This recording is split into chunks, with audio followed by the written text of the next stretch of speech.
Hello mga sir, ito na po yung ating OnQ na tinanggap nung nakaraang buwan pa yata ito. Medyo matagal-tagal na sa akin. Ngayon lang natin to nabigyan ng panahon. Ang issue nito ay for general check-up kasi hindi alam patakbuhin ng may-ari yata to.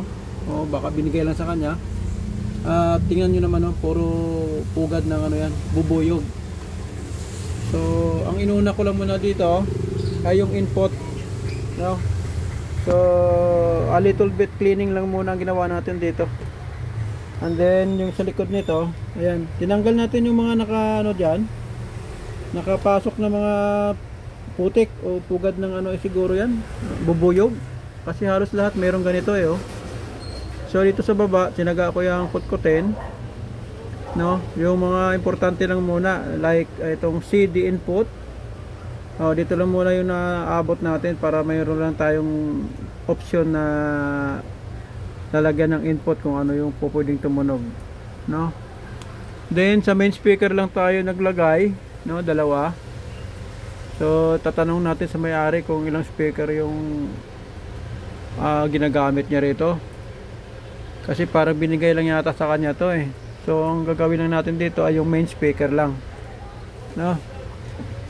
Then, saka na lang natin i-testing kung lahat ito ay gumagana. Basta mapatunog lang muna natin to. Itong CD input, ayan.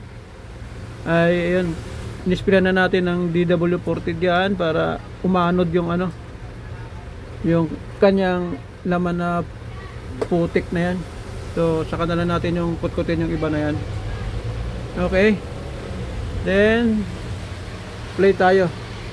Ayan po, naka-play yung ating player.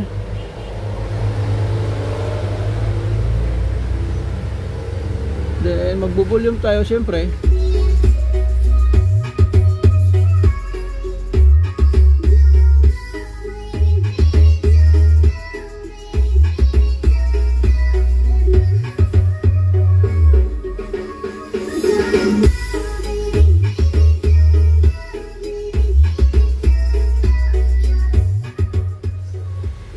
Suabe bumigay ng ng bass. Hindi siya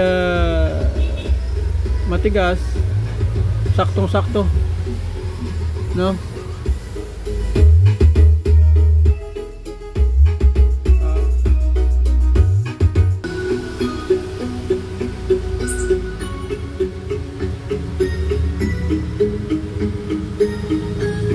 So, yan po. So far ay good na ito.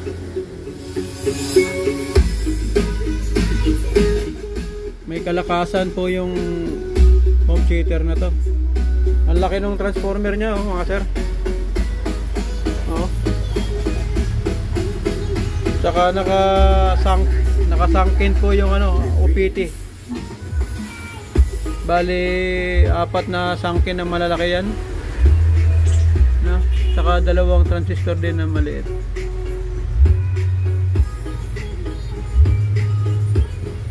So sana hindi tayo na copyright doon sa ating audio na yon. Sana ay mapagbigyan tayo. Hindi nalimutan nyo kasi na na baguhin yung yung tugtog natin mga sir.